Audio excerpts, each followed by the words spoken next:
Adjustment number 5, depreciation. very easy. Depreciation meaning क्या होता है? fall in the value of an asset due to wear and tear, usage, passage of time, etc.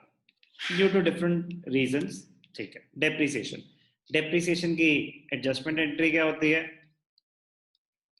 Depreciation account debited to fixed asset, जो भी asset है to fixed asset.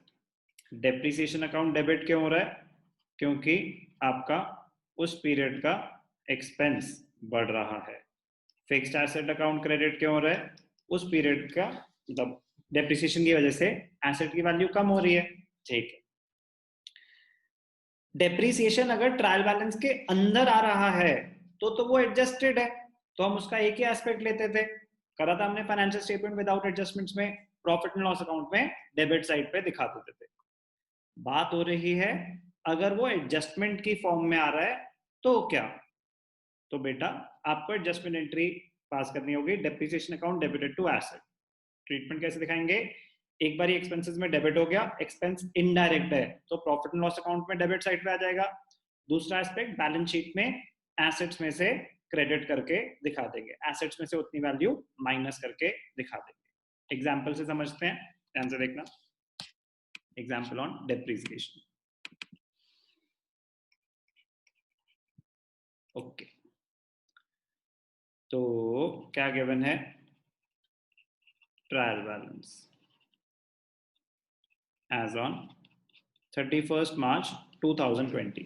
मैं आपको थोड़ा सा इंटरेस्टिंग एग्जाम्पल कराता हूं क्योंकि मैं आपके साथ दो चीजें डिस्कस करना चाहता हूं.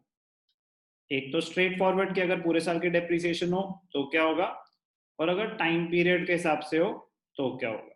ध्यान से देखना.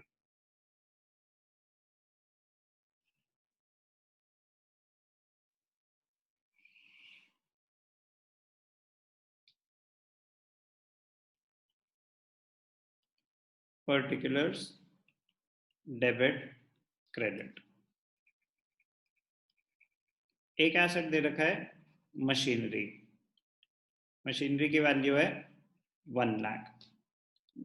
और एक दे रखा है फर्नीचर, और फर्नीचर के ना ब्रैकेट्स में लिखा हुआ है 1 अक्टूबर 2019. अभी ईयर एंड कौन सा हुआ है?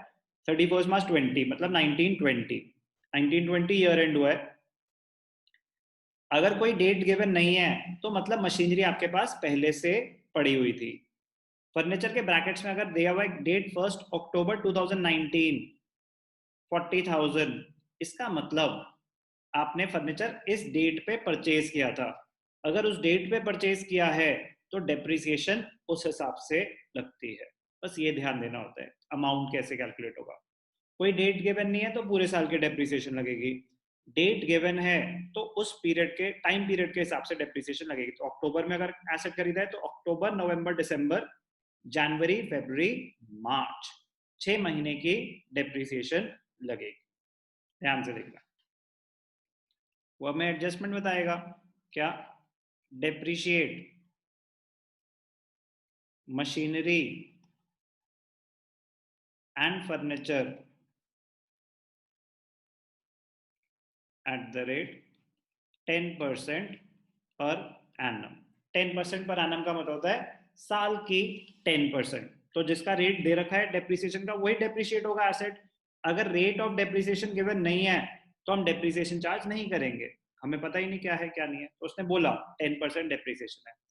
मशीनरी की कोई डेट नहीं थी तो 10% ऑफ 1,10,000 पूरे साल का हो गया. बट फर्नीचर बताया कि अक्टूबर में खरीदा है तो 40,000 का 10% 4,000. 4,000 का हाफ 2,000। हाफ क्यों? क्योंकि अक्टूबर में एसेट खरीदा तो अक्टूबर ऑनवर्ड्स डेप्रिसिएशन लगेगी। ओके, अब इसको फाइनेंशियल स्टेटमेंट्स में कैसे दिखाएंगे ध्यान से देखना।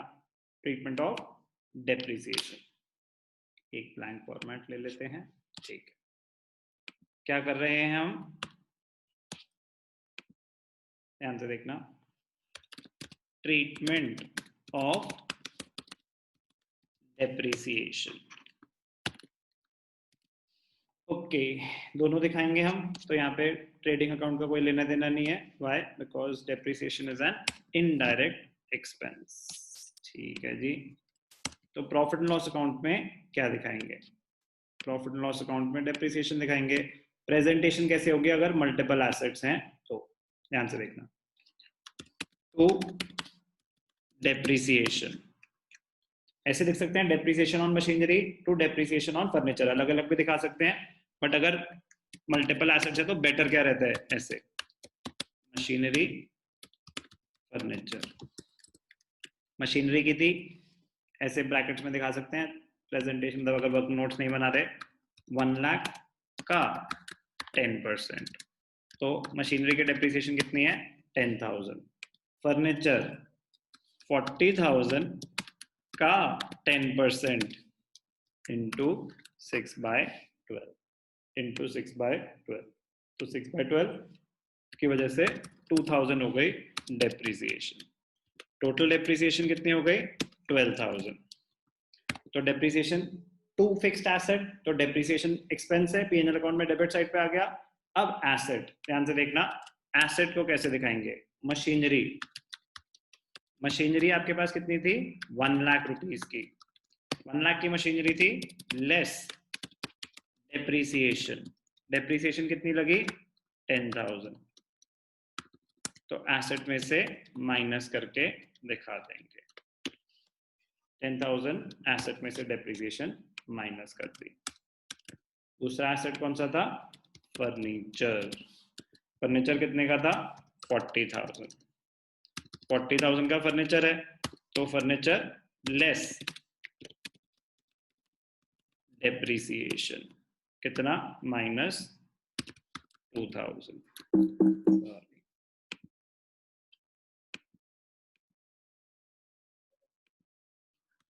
2,000, तो 2,000 डेप्रिसिएशन माइनस करा तो एसेट की वैल्यू रह गई 38,000। तो डेप्रिसिएशन की क्या ट्रीटमेंट है, एक बारी पीएनएल अकाउंट में डेबिट हो जाती है डेप्रिसिएशन, और एक बारी बैलेंस शीट में एसेट्स में से माइनस हो जाती है। ध्यान क्या देना होता है, जो आइटम ट्रायल बैलेंस के अंदर है वो सिर्फ एक बार आता है। ट्रायल बैलेंस के अंदर था मशीनरी की वैल्यू, फर्नीचर की वैल्यू, वो सिर्फ एक बार आई। डेप्रिसिएशन इज एन एडजस्टमेंट, तो डेप्रिसिएशन 2 बार आएगा। तो depreciation account debited to asset, depreciation expense है, तो डेप्रिसिएशन एक बार पीएनएल में डेबिट हो गया। दूसरा एसेट को क्रेडिट कर रहा है, एसेट की वैल्यू कम हो रही है, तो एसेट में से माइनस हो गया। Every adjustment has 2 aspects. तो हमें ये समझना है कि अगर माइंड में फ्रेम कर पाएंगे कि एडजस्टमेंट एंट्री क्या है, तो डेप्रिसिएशन टू एसेट, तो डेप्रिसिएशन एक्सपेंस है, पीएनएल में डेबिट, और एसेट की वैल्यू कम हो रही है इसीलिए एसेट क्रेडिट। क्या करा, ट्रीटमेंट ऑफ डेप्रिसिएशन। ध्यान से कॉपी करेंगे।